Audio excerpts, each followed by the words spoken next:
Hello and welcome to another episode of the Melbourne Athletic Development Podcast. Today, I'm very fortunate to be with Associate Professor Brent Edwards, who, in fact, has all the way come from Canada to Australia to today or tomorrow present at the SMA, the Sports Medicine Australia Conference. So, it's very great to have you here today, Brent. Thanks for having me. So it's always good to start the conversation with giving some context to who you are and what you do. So can you give us a background of your professional work? Yeah, so as you said, I'm an associate professor at the University of Calgary. My primary appointment is in kinesiology, and then I'm jointly appointed in the faculties of medicine and engineering. I'm a U Calgary Research Excellence Chair in bone fracture and bone remodeling.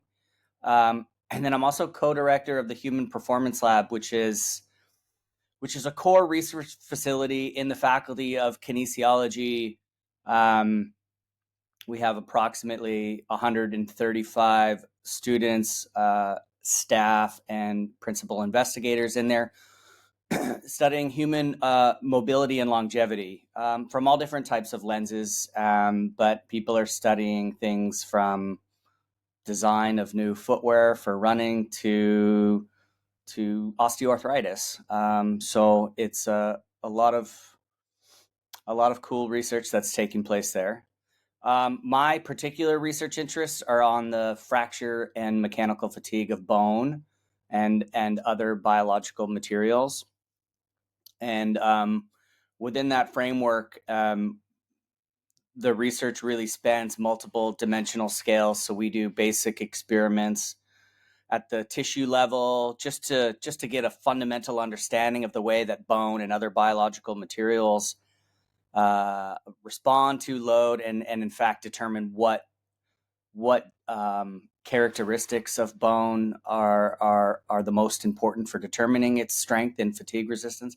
And then we do clinical research trials looking at treatments and interventions to try to improve tissue quality, but also decrease injury risk. That seems to be rare these days in that you actually have quite a um, broad areas of research that you're involved in, but also to the fact that you're involved in basic and then also applied research, because that also seems to be very uncommon. Were they actually deliberate and conscious choices you made, or is that just something that's just naturally evolved just because of the connections you made and where you've worked? It's a good question. I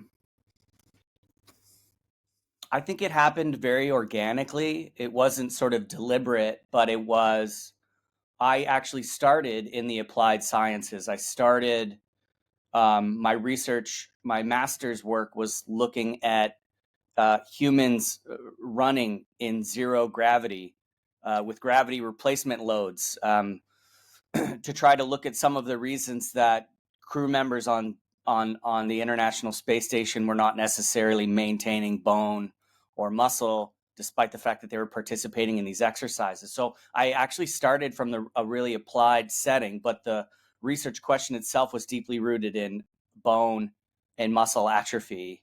Mm. And that got me really interested in just sort of mechanobiology, how loading regulates the biological system and how tissues respond and adapt to those loads. And as then an applied research scientist, I just realized that I needed to learn a bit more on the fundamental side so that I could sort of, really to feed my models, really to understand a little bit better the relationship between load and adaptation and injury. And so I kind of went applied science, fundamental, and then that sort of I sort of came back a little bit more to the translational and clinical sciences afterwards. But it just happened very organically. Yeah. Yeah, it's something that I have observed with the different guests that we have on, where people who are focused a lot on the applied research only, there seems to be just so many gaps in research, right? And a lot of the time I find that if you only think about applied research and not about some of the basic sciences, you're not often a lot of researchers don't seem to be good at filling those gaps. It's like, oh, we need to do more research. And I completely understand where they're coming from because you want to have high quality research of looking at applying a particular intervention to human studies. But I think particularly from a clinical or real world perspective, the more you understand some of the basic sciences of how the human body works, the more you can at least uh, theoretically fill the gaps to help apply or expand clinical practice. For sure, but let's not punish the applied scientists, right? Like No, for sure. it goes both ways, right? Mm, So one can't live without the other, and it's really helpful to understand the applied aspects and the limitations of those applied aspects for people that are just doing the more fundamental sciences. So mm. I think it goes both ways.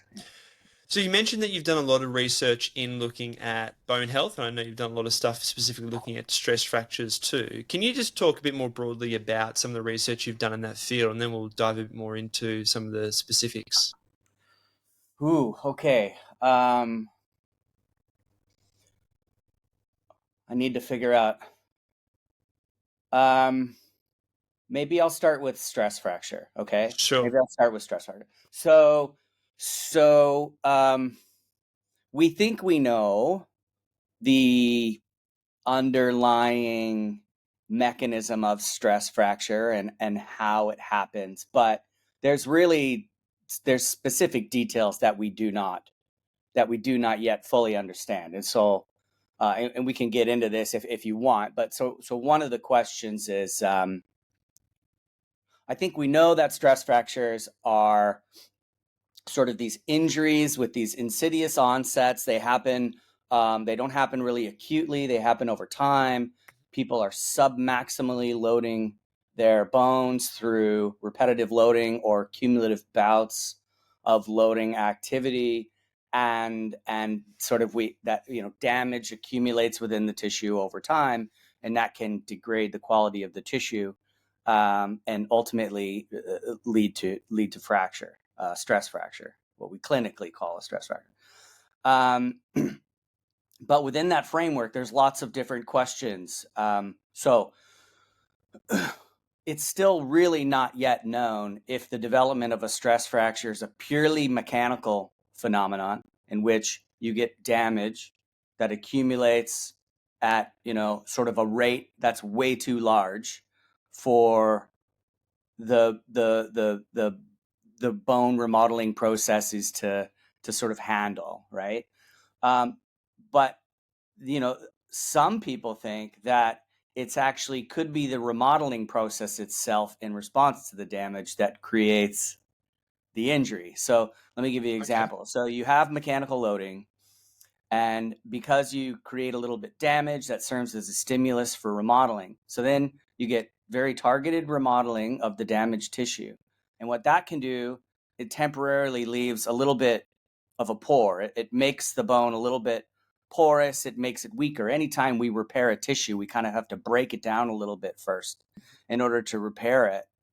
And so what that can then do is create sort of a localized weak region of bone, which then leads to elevated strain, which then leads to more damage, which leads to more remodeling. And so it's this positive feedback loop by Mm. which it's not necessarily the damage itself that leads to the injury, it's the remodeling response to injury. So this is like the question that I've always been really, really fascinated with. And it's really hard to ask that question, or to sort of look at this question in humans. It requires preclinical models to sort of investigate experimentally, and then it would sort of require simulation and modeling techniques um, to ask at the human level. So that's really what my PhD work was focused on. It was focused on the mechanisms of stress fracture, and we were incorporating different aspects of remodeling into our models, but we were also collecting experimental data. So we would get people into the lab. We would have them run. We'd collect their movement patterns using motion analysis. We would do, different types of models to estimate the muscle forces that are required for a specific motion. And then we ultimately calculate the stress and the strain that the bone is experiencing. And so within that framework, so I guess I'm going to get to your question at some point. No, go, keep going. One of the, we like to focus on what I'll call the N equals 1 kind of level with our research. The patient, or maybe they're not a patient, the subject specific risk profile of an injury, let's say.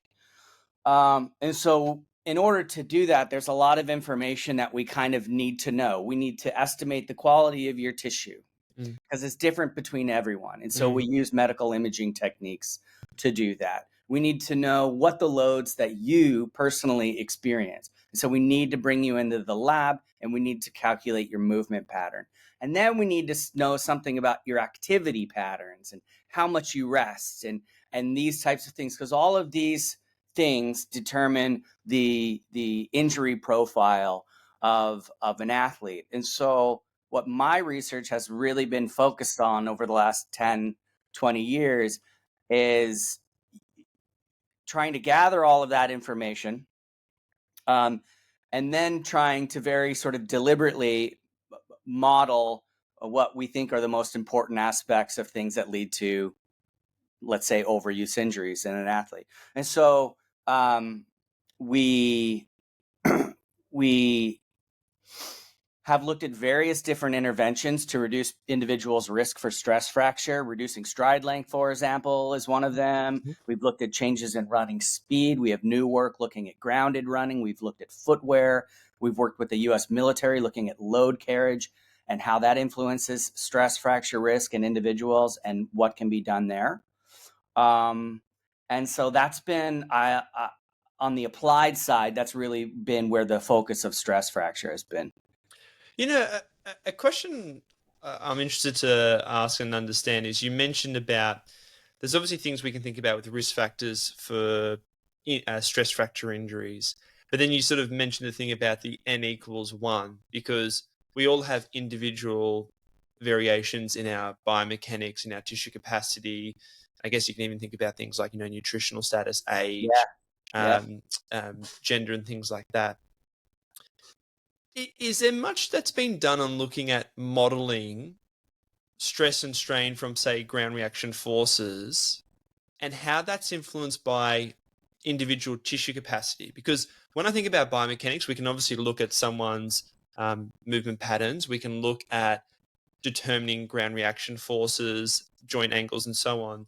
But how that then is influenced at a smaller level based on an individual's tissue capacity, things like muscle mass and strength, and like even muscle, tendon, connective tissue properties, and how that influences bone forces and dissipation of forces. Has any of that kind of work been done, or is that sort of another level that needs to be explored? No, I mean, that's really been a lot of our focus. As I told you before, when I first started this out, I was interested in bone loading and muscle loading in human spaceflight, and the only thing we had to monitor were, while people were running, which were external ground reaction forces that we could measure while people were on the treadmill.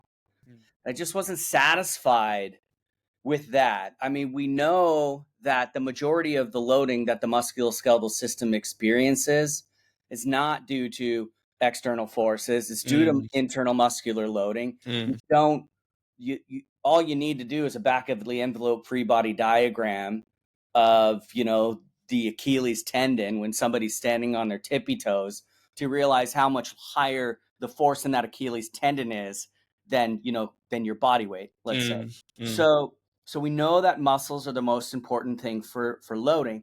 And what can happen is that you can really get the relationship between external loading and internal loading can be very complex. and right now I'm only talking about loading. I haven't even brought in the issue of tissue quality. I think you used the word tissue capacity, which is a good term. So let's just first focus on external loading, internal loading. Imagine you are running on the sand. Yes. And you were somehow able to put a forced platform underneath that sand. Yeah. When you watch somebody run in deep sand, what happens is that they almost start to run a little bit like a Groucho form of running. They decrease their center of mass. Their knees are very high, and you run. Maybe a better way to explain it is that you just run with increased lower extremity flexion. Hips are more flexed, your knees are more flexed. What that does is it requires increased muscular activation. It requires higher, what we call joint moments at the hip, knee, and ankle. The joint moments are higher when you run in sand, deep sand, than when you run over, just regular asphalt or something like that. And this is obviously despite you like lower ground reaction forces you would expect.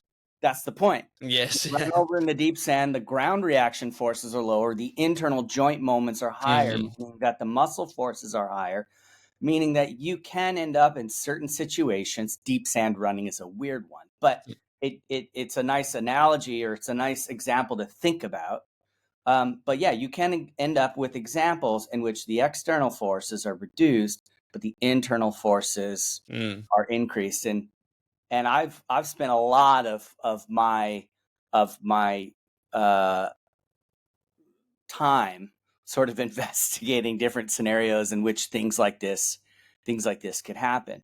It makes me think of do you know David Bem at I can't think of what he's at, Canadian researcher as well. I don't know if I know him. Is it at the University of Newfoundland? Is it maybe? I can't remember. Newfoundland. Yeah. Maybe it's he's out east, and he's done a lot of research looking at resistance training on unstable surfaces. Okay. And you obviously seen that exact same phenomenon where muscle activation is higher, yet obviously the more unstable the surface, the less external force you can apply, because you get a much higher amount of muscle activity to try and stabilize joints, but it obviously mitigates the ability to express force purely in one direction. Yeah. Okay. Interesting. Yeah. So it's a bit similar. And then, so we've got this complex relationship between external loads, internal loads. And then now let's bring in the issue of tissue quality. Those things that determine, so the tissue's shape and size that determine the stress it experiences in response to load, and then the stuff that the tissue is made of, right? The material properties of that tissue that determine the stress of that tissue in response to stress. Because usually we're really interested in the strain, because a lot of injuries are sort of what I'll call strain controlled rather than stress controlled. Yes. So we're interested in the strain that the tissue experiences. And so even then, if two people have the same internal loads, unless they have the exact same tissue in terms of its structural makeup and material makeup, then they could have vastly different stresses. They can have vastly different strains for the exact same activity. And so, in that in of itself can really produce some really complex and non-intuitive relationships between the external forces that we can measure and the internal stresses and strains that are experienced on the tissue. And so that is really the basis of the modeling approaches that we use. Is let's get as much information as we can about the individual, and then let's try to directly assess the strains and the stresses that the tissues are experiencing, because that's what ultimately we think is leading to injury, and has nothing to do with the external loads or even the internal loads for that matter, but everything about how it's the intensity of those loads per unit area of the tissue, and the strain in response to the intensity of those loads. I'm just thinking about this from a real world application, because I think one of the things we hear a lot about when we say think of stress fractures or overuse injuries in general is training load. And there are obviously ways we can quantify training load when we think about the amount of training we're doing within a shorter time frame relative to a longer time frame. But what you're highlighting here, though, is although that might give us some indication of the external load and changes in external load over time, it doesn't give us the nuance of then thinking about the variation in the internal load experience, and then obviously within the individual tissue capacity when we think about from person to person. Mm-hmm.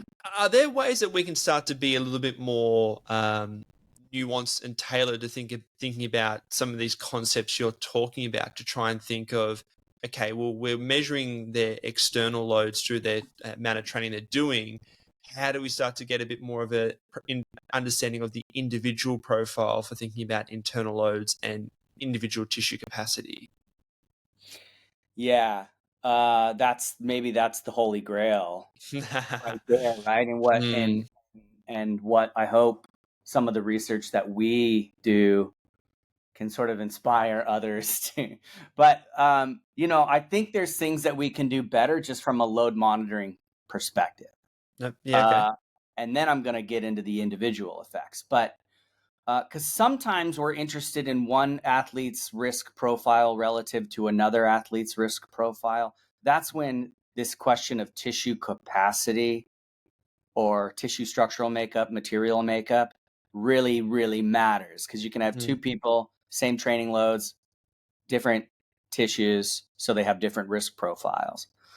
But sometimes it's good enough to just know an individual's risk profile, their relative risk. What happens if you do this? What happens if you do that? Right? Like, what happens if you increase your running speed rather than increase your running volume, let's say, or something like that. Let's because that's gonna those are two different ways that you can change your training load. Yes. But those two different ways that you can change your training load can result in very different individual risk profiles. So what we know from mechanical fatigue experiments is that the magnitude of the loading matters way, way more than the number of loading cycles you put on that tissue. Yes, okay. So when you cyclically load a tissue, the damage increases quite linearly as a function of stress. But when you change the magnitude of the stress, the damage increases very non-linearly, very rapidly. So a rule of thumb is, if you can change the tissue stress by 10%, you can change the number of loading cycles it experiences before failure by 100%. So small changes in load can result in large changes in the number of cycles to failure.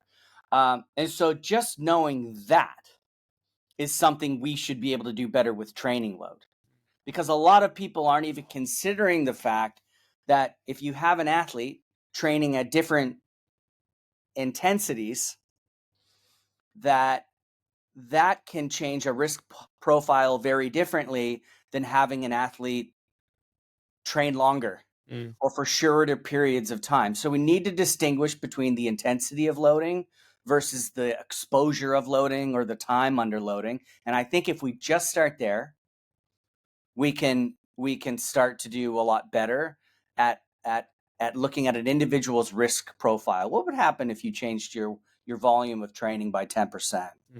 What would happen to your relative risk if you changed your intensity of training by 10%? So that's something that I think we could do.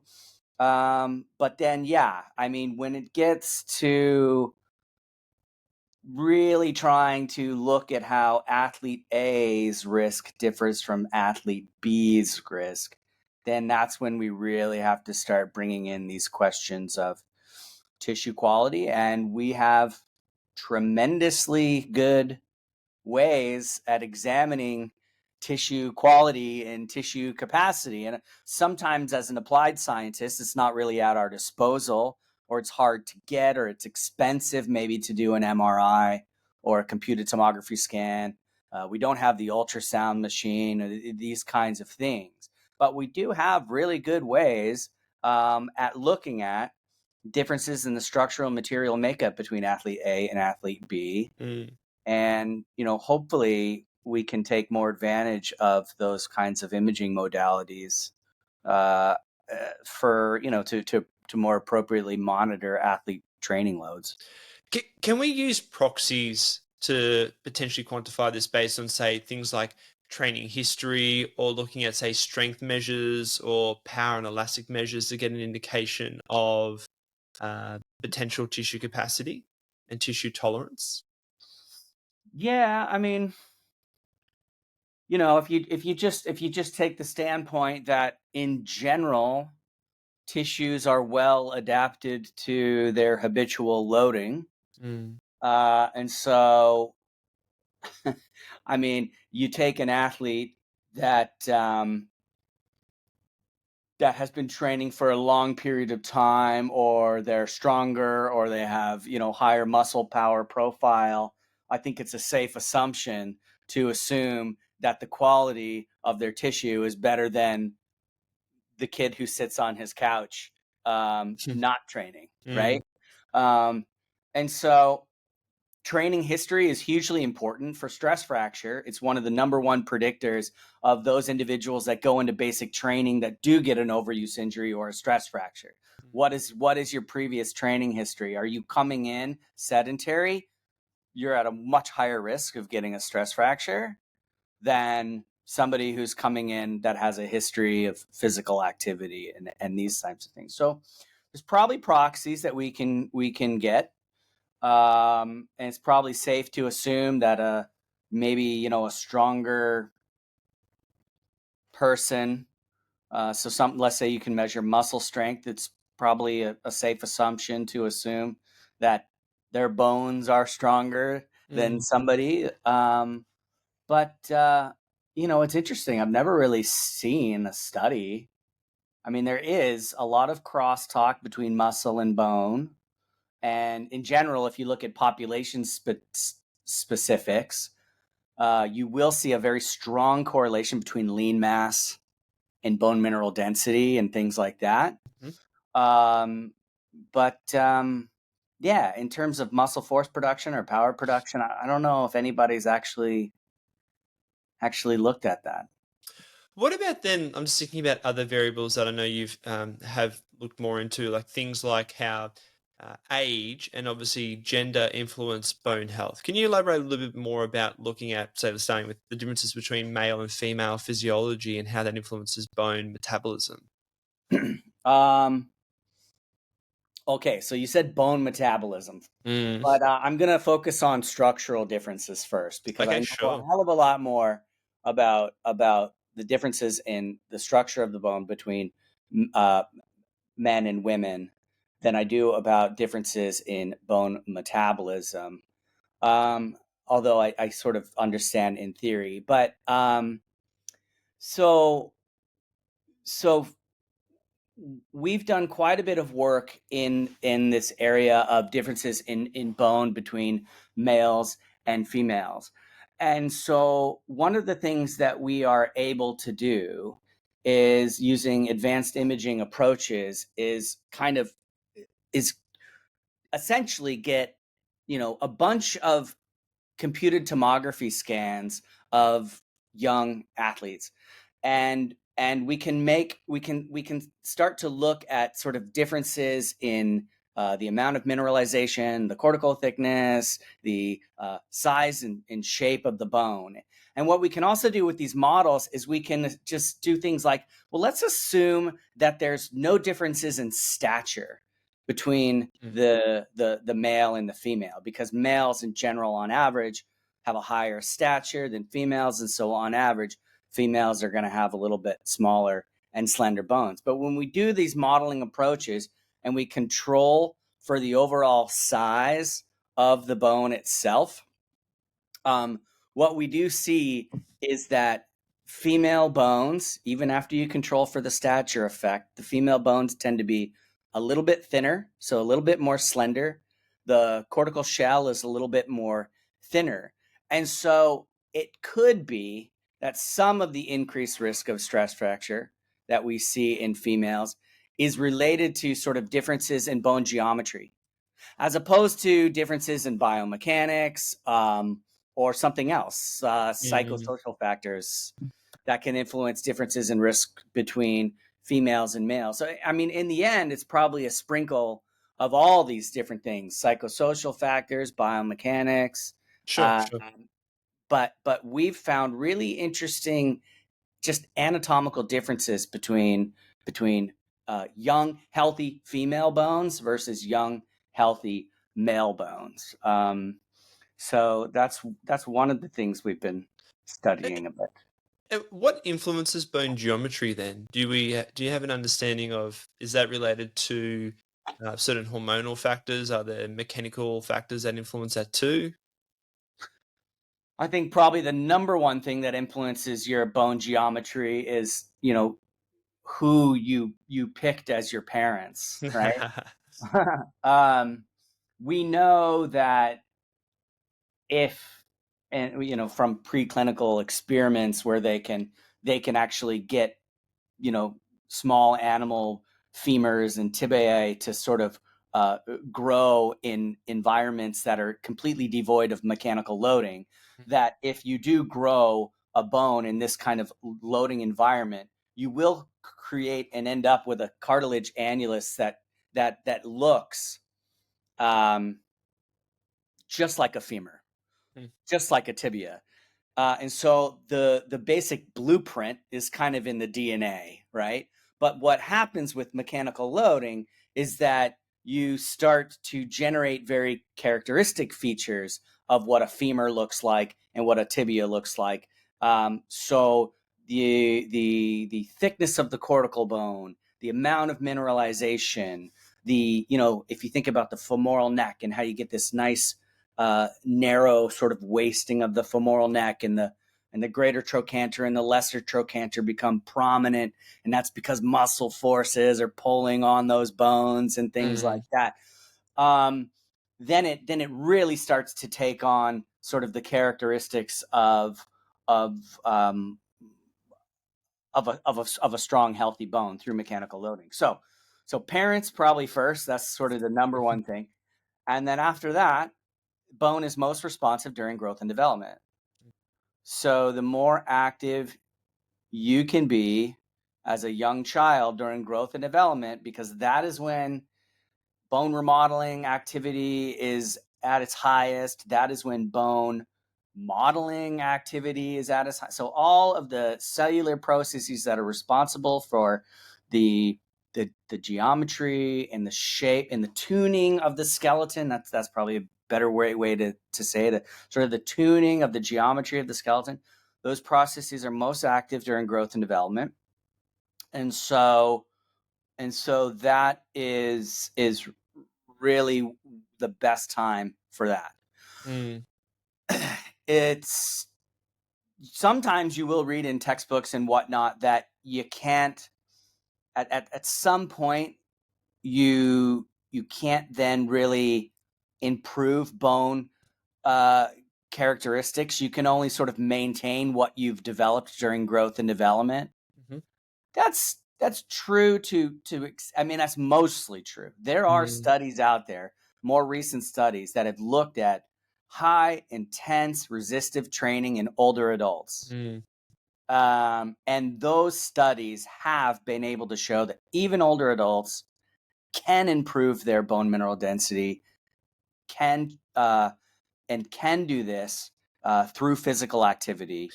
But it is intensive, and it is also not nearly as easy to do that than when are a young child. Yeah, and I know there's actually been some research looking specifically at, say, postmenopausal women who are obviously much more predisposed to fractures, and that actually some of the adaptations too are not necessarily always related to bone mineral density, but other things like geometry or architecture that influence bone strength as well. If I'm correct, I have to look at there's a study I'm aware of in particular, but I have to look at the specifics. I can't remember off the top of my head. Yeah, can you repeat the question? Oh no, it's probably more just a statement actually, Yeah. just in terms of because I think particularly say in postmenopausal women who have a higher susceptibility to fractures, seeing that as something that isn't adaptable at that age is actually incorrect. In that, in reality, we can see changes throughout the whole age and lifespan. Yes, we can. Yeah, Mm, you're absolutely right. And that the particular study, I forget the author right now, but that I was thinking of, that's a relatively recent article that showed changes in bone mineral density through intensive resistance exercise. That was a study in postmenopausal females. yes, okay. Um, so so yeah, it continues to be responsive to mechanical loading throughout adulthood. It's just not as responsive to mechanical loading during adulthood as it is during childhood. Yeah. Just out of interest, has there been any more recent research of looking at in children and adolescents, in particularly in Western societies, lower bone strength? Because I think about some of the changes we're seeing in physical activity and even things like a higher rate of overweight and obesity, and how I'm actually not necessarily, you might be able to elaborate more about the relationship between fat mass and bone health as well. Do we see that there actually is a negative shift in younger populations because of changes in physical activity and perhaps markers of poor health? Oh, wow. Yeah. Okay. So I don't know too much about um, bone health in and how obesity, specifically childhood obesity, impacts Mm, bone health. What I do know about obesity is that you're carrying a little bit more weight, so there's a little bit of a protective effect in mm, terms of how much, in terms of the quality of your bone relative to sort of a lean person. But if you sort of normalize everything out and everything, then the quality of the bone of the obese individual is worse than the quality of the bone of let's say the more lean fit individual. mm. So obesity does have a detrimental impact on bone, and it's hard to say exactly what that effect is, right? Because maybe you're a little bit more sedentary and so you're not loading those bones as much. Or maybe there's chronic inflammation associated with metabolic syndrome Mm, and obesity, and it's that inflammation that is sort of has a little bit catabolic effects on the quality of your bone. So it's probably a little bit of both. But that's how obesity can impact bone quality. Um, and then I wish I wonder if somebody's done the study of the effects of the COVID-19 pandemic mm. on bone health in children, and that's just really not my area of focus, and I do not know. But now after this, I'm gonna go and explore. What I do know, if we're not just talking about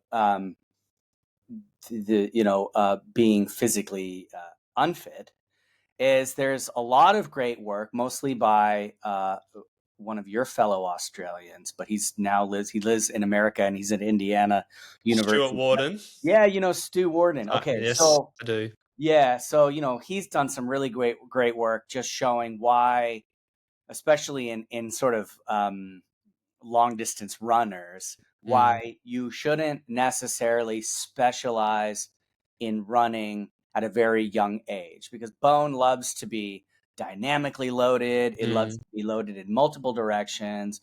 And so activities like basketball and soccer and Aussie rules, all that stuff is really, really good um, for the growth and development of bone during childhood.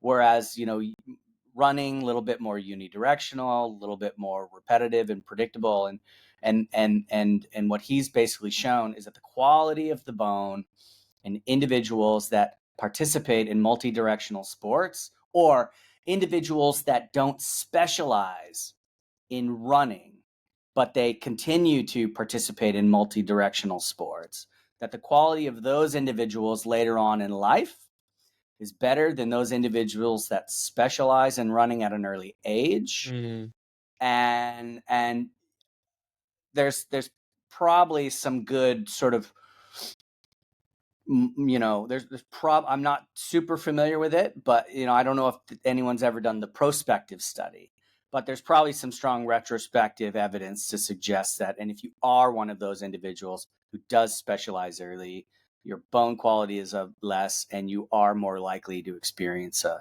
bone stress injury, for example.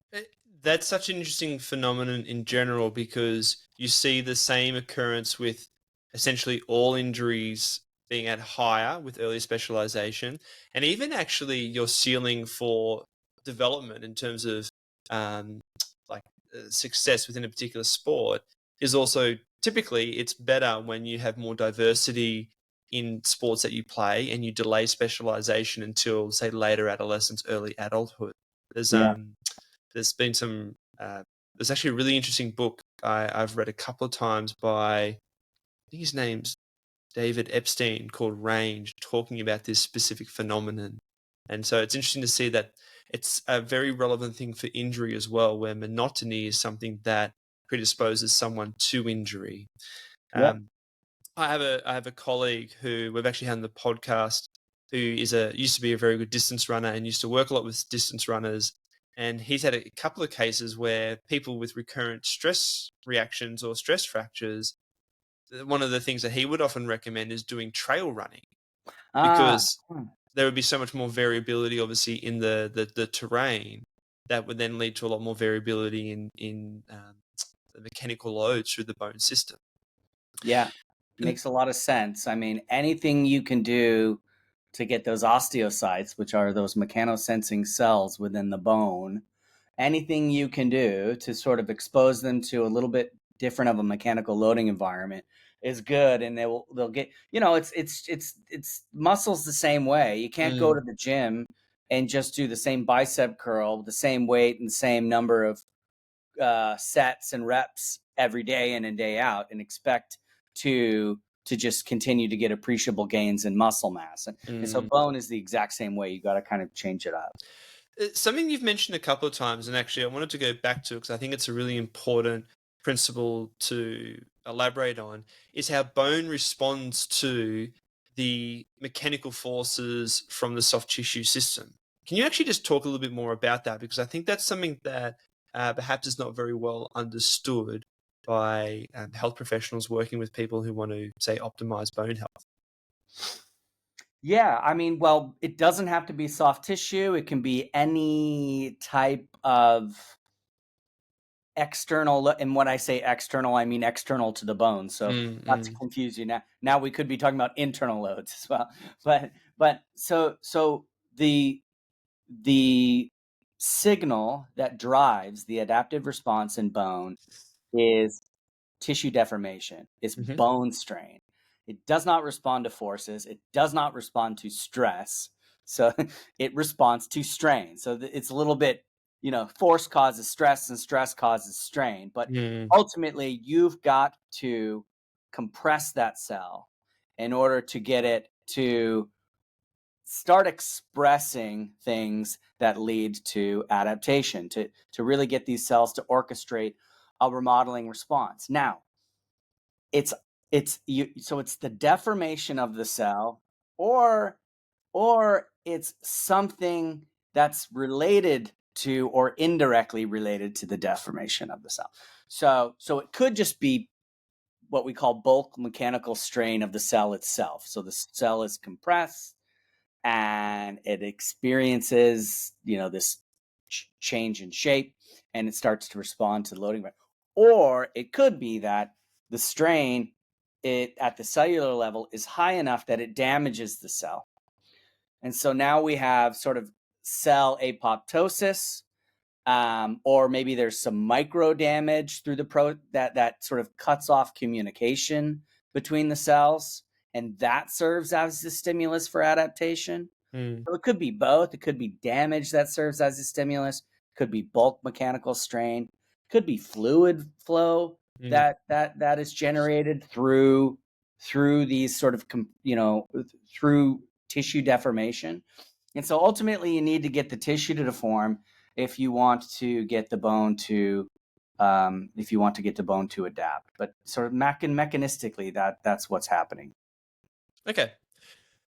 Because with that in mind, it makes me think of when we think about optimizing bone health, it's not just about the ground reaction forces, but the response of the myofascial system to that force. That is the thing that helps generate a lot of force to the bone and leads to adaptation. So I think of then, the importance with, say, plyometric training of not just actually having, say, doing a depth drop, but actually doing jumping motions to actually maximize mechanical forces to the bone that leads to adaptation. Yeah. Okay. All right. Yeah. So in addition to the magnitude of the amount of tissue deformation, that's very important. More strain leads to more adaptation.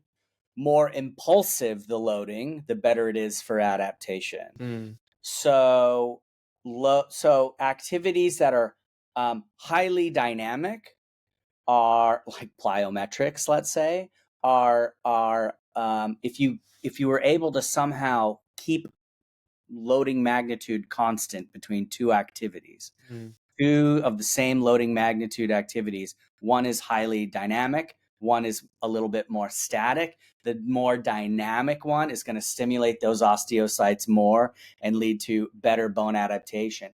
It's a little bit, and there's been a lot of preclinical work that has nicely showed the importance of, the rate of strain. How quickly is the tissue being deformed, and how that is an important stimulus for bone adaptation as well. But it's a little bit hard when we start to think about the human to sort of separate the two, the strain rates and strain magnitudes, because usually the more impulsive the activity, the higher the magnitude is, and the higher sort of the rate of loading is. And so it's a little bit challenging to separate those at the human. But so you have to look at the preclinical work for that. The other thing that is important about these osteocytes is that they become saturated over time to mechanical stimulation. Yes. And so what that means is that the more you load them, the less responsive they are to mechanical loading. They start to sort of logarithmically decay. It's almost as if they start to not care anymore that they're being loaded. And so they become, maybe a good word is they become desensitized to mechanical loading over time. Yes. And which the only thing that you can do for them to regain their sensitivity is to take a little bit of a rest, right? And allow those, if you think about the cell as a sponge and mechanical loading compressing the sponge over time, you need to then take the load off and allow that sponge to regain its original shape. And so that kind of thing happens to bone cells, and it happens very rapidly. It starts to really approach an asymptote and become less responsive to load over order of tens to hundreds of loading cycles. I'm not talking about thousands of So what does that mean? When you go out for a run,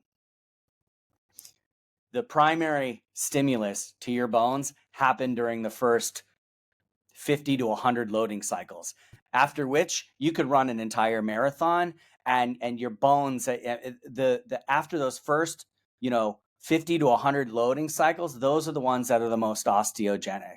And afterwards, you're going to get very little return for bone, at least, in its ability to adapt to mechanical loading.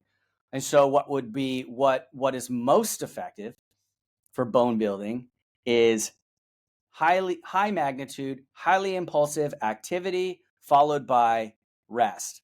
And then you go back and you do again that highly impulsive, high magnitude loading followed by rest. And so who has really good bones? Olympic weightlifters. So you go to the gym, what do? They do the squat, they do the clean, and it's high magnitude loading and it's highly dynamic.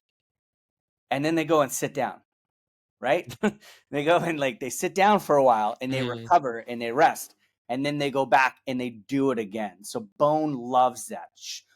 But that's also what's cool is it's important because it starts, if you wanted to create an exercise regimen to optimize bone health in, let's say, older adults or postmenopausal women. It means that you don't need to design an exercise that loads the bone for hours, right? Mm. You can get some real positive strength gains for bone with just, a little bit of impulsive, high magnitude loading activity. That's very beneficial for bone. Yeah, it's something that I've read that research myself, and it's made me think about then, say, particularly for someone recovering from a bone stress injury, of should we actually think about structuring their uh, specific mechanical stimulus for bone over a day, where you're actually spreading out, doing small sessions every 3-4 hours, so that you actually get that desensitization, and therefore more sensitivity of the osteoblasts to mechanical stimulus? Is that something that actually we need to consider for optimizing bone health, particularly in people who are susceptible to it? Yeah. So, I mean, yeah, I definitely think there is. I hope that the practitioners and clinicians that are trying to prevent or are involved with secondary prevention of injuries are thinking in that manner. They are thinking about, how they can optimize exercise and activity to get athletes returning to sport sooner and more healthy. I don't know. While I think we have a very good idea of what we would need to do to prevent that subsequent stress fracture, if the stress fracture is healed, is I don't know if we really have a firm grasp on how we can optimize the recovery response Mm. of the stress fracture itself, right? So what I do not know is if short bouts of high magnitude loading would make the stress fracture heal more than low bouts of long bouts of so I really don't know anything about sort of the healing of the stress fracture itself and how to optimize those protocols, but I'm sure people do, right? A lot of the work that you've done with looking at how we can monitor training loads, looking at models for understanding bone stress injuries, a lot of this is using a lot of research specific technology. Yeah. Do you see that there's going to be a transition relatively quickly or within the near future where a lot of these technologies will be accessible and available to the general population, whether it be things like wearable technologies that allow us to be much more effective at being able to understand different variables associated with injury, like, as we mentioned before, with things like internal loads, maybe even looking at things like um, tissue quality that become something that we actually just are able to consistently monitor through wearable technologies or through technologies that are much more easily accessible to the general population. Yeah. Yeah. Uh, I think we're a little bit a ways off of having sort of wearable sensor technology that can really provide us with the type of information that we need to sort of monitor injury risk on a daily basis. I still think it's going to require some level of integration of sensor information with imaging technology. Yes, okay. Um, and and it may require measurements, not just one measurement of tissue quality from the image. It's from the image modality. It may be how we monitor the quality of the tissue over time, right? Mm. Um, and then the question that I always ask myself is, if we get to the point where we're able to very accurately and very precisely measure the changes in the quality of the tissue over time, do we need to be collecting sensor data or load data at all? Because Mm. perhaps all we need to do from an injury risk perspective, perhaps all we need to do from an injury risk perspective is monitor how the tissues are changing with time and Mm. how that might be, looking at markers of early injury onset where we Yes. can say, oh, injury's imminent, you need to stop loading, and we can see so because of this image right here. And so Mm. this is the way that aircraft mechanics through determine if an aileron needs to be replaced or whatnot. They do the annual inspection. They look, there's a crack in the wing, and then they can monitor how the rate at which that crack is growing. And just by looking at the crack and the rate at which it's growing, then they can determine if it's safe to fly, if it's not safe to fly, if it needs to be replaced, and so on and so forth. And so, I think we're gonna have to do some kind of imaging. And then at that point, if it's good enough, the question is whether or not we need to be monitoring load at all. Mm. But those are just some like quick initial thoughts. Yeah. No, it's funny you say that, because I think about some of the things that are often touted to monitor in real world application is training load. Mm-hmm. But it's such a gross measure, and even though on average we see that if you increase a training load by a certain percentage, you increase the risk of certain types of injuries. At an individual level, you see so much variation in Yeah. people's ability to tolerate large fluctuations in their training load. And so I think once we get to that level, we can have a real appreciation for going, okay, well, this person is someone who has a slow tissue turnover, and perhaps we can even start getting into more understanding of what are the limiting factors there. Is it a sleep related thing? Is it a dietary related thing? Oh Is yeah. it purely a genetic factor that is hard to modify? But it then allows you to be much more nuanced with an individual, as opposed to making sort of gross estimations on relatively, I guess, proxies to what we assume are determining internal loads and the response of tissue to those internal loads. Yeah. And so one of the things that we kind of have to do when we start using measurements of training load to try to predict injury, all right, I guess what we typically do is we kind of assume we have this very accurate engineering metric that we measure, external load or acceleration or something like that, that we are able to measure with like wearable sensor. And we get maybe a change in that sensor of 5%, or there's a 10% change or something like that, or whatever. And one of the things that we often do is we then equate that engineering metric, we linearly equate it to injury risk. Mm, Oh, well, the acceleration went down by 10%. So the risk of injury is going to go down by 10%. mm, mm, But, there's that, you got to consider not only the external loading environment, you got to consider the internal loading environment. So that adds a level of complexity and nonlinearity. You got to consider the tissue quality that determines the stress and the strain, and that impacts. That's another level of nonlinearity. You mm. got to consider how the tissue remodels and adapts. That adds another complex layer of nonlinearity, which ultimately can really impact the risk profile. So yeah, it's a little bit of a daunting task, but it doesn't mean we don't need to get it perfect.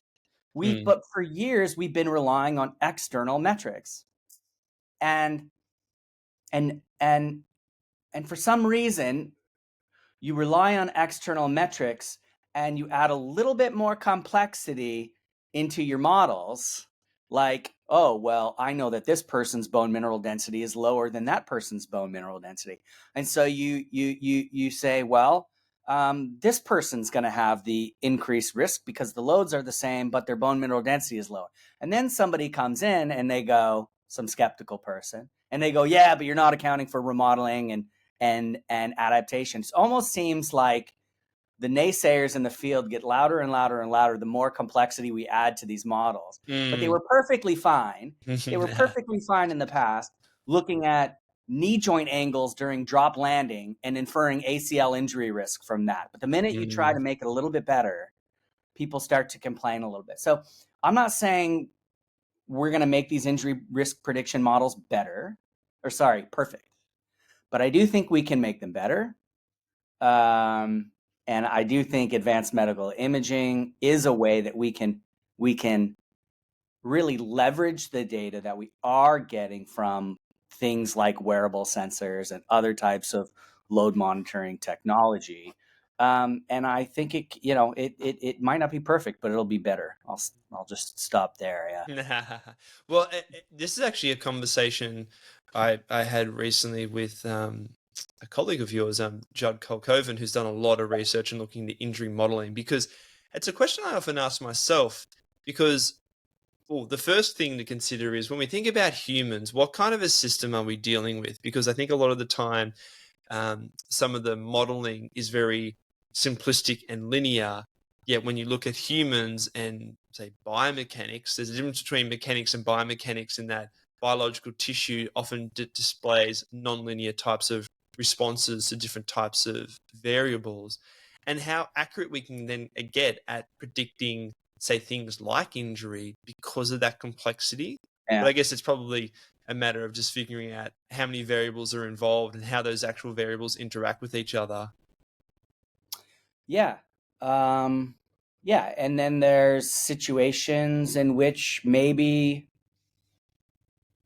we can ignore to a large extent the biological responses of the tissues to injury. So by and large, a lot of injuries happen because somebody has changed their physical activity regimen, right? They're doing too much too quickly or something. It's and so a lot of these overuse injuries occur over time scales of weeks to months. We're not talking about years, right? And when it comes to bone remodeling specifically, it takes months and months and months, and then it takes over a year to completely replace old bone with new mineralized bone. And so, whereas the stress fractures happen usually within 5 to 8 weeks of a new training regimen. So it may be that for certain situations, we can ignore, maybe not ignore, but not consider in our models the non-linearities associated with remodeling adaptation. I'm not saying that's going to be in all the cases, but by and large, a lot of these injuries do happen over short time scales where perhaps remodeling and adaptation are not necessarily able to help prevent those injuries. As I mentioned to begin with, you're currently in Melbourne, Australia, to present at the SMA conference. What are you presenting on? I have two talks. The first talk is using materials science to inform athletic training load and injury risk. So it's really showing, I'll be explaining the fundamental work that we do in the lab, where we take bone tissue and we take tendon tissue and we cyclically load it at different profiles and under different loading profiles and whatnot.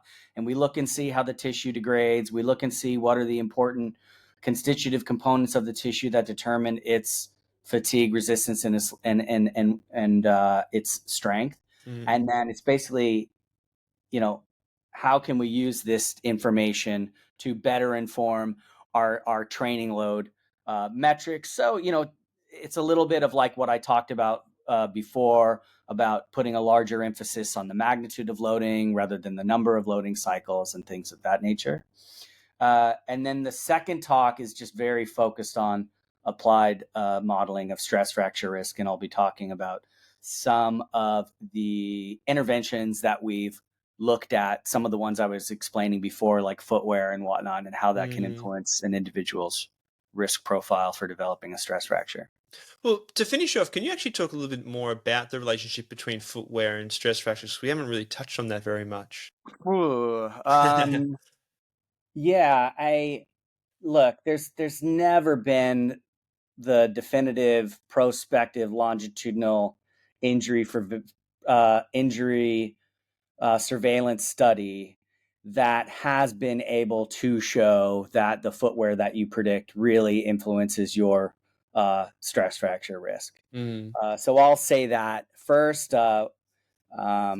Professor Benonig will also always say, if you want to pick the shoe that is not going to lead to an injury, pick the most comfortable shoe. So Mm. he thinks comfort and perception have a lot to do with risk. Mm.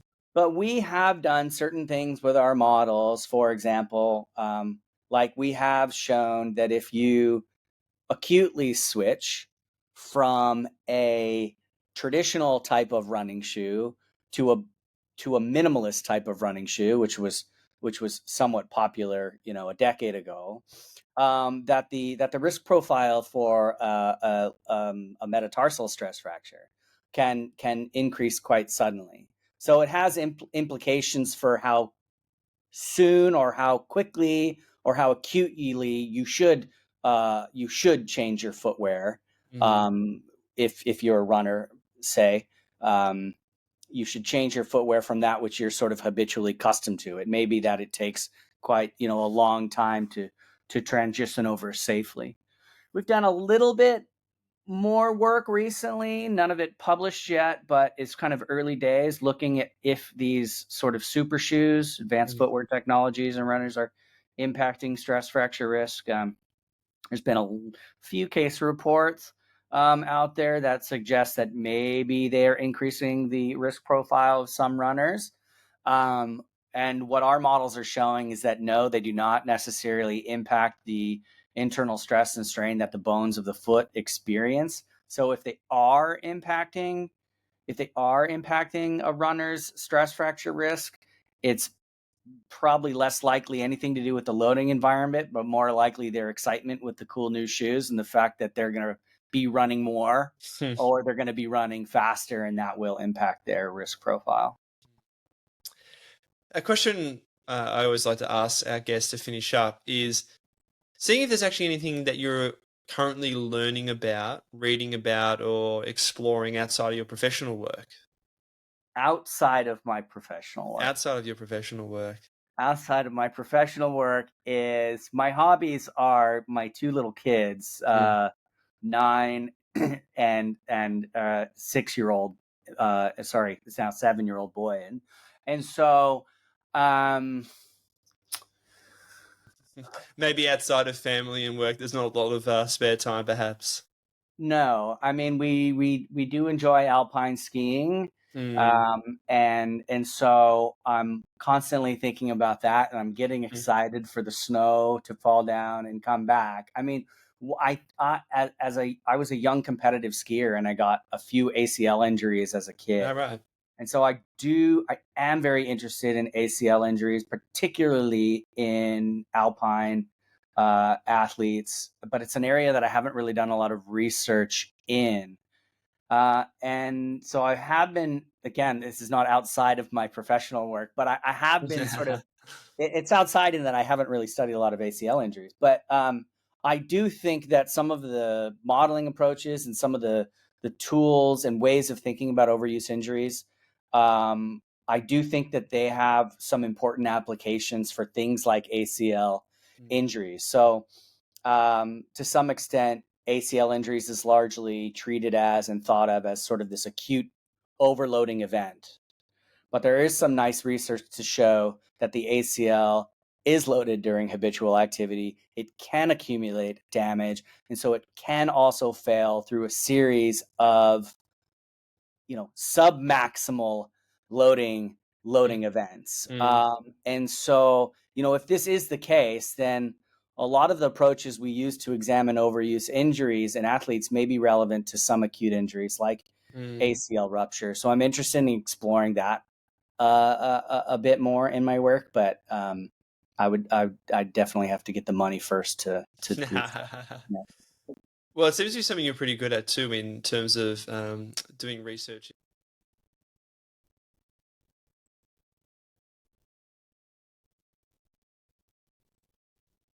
Yeah, yeah, for sure.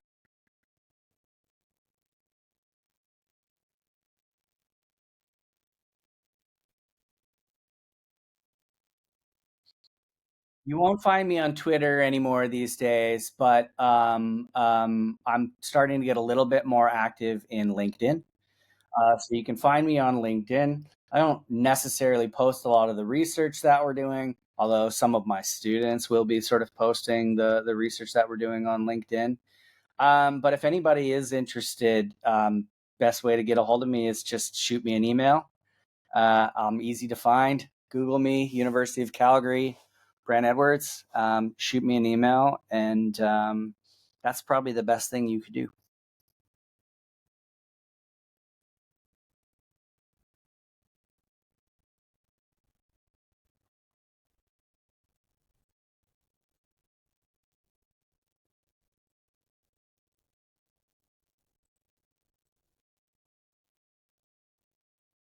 Thanks, Jack.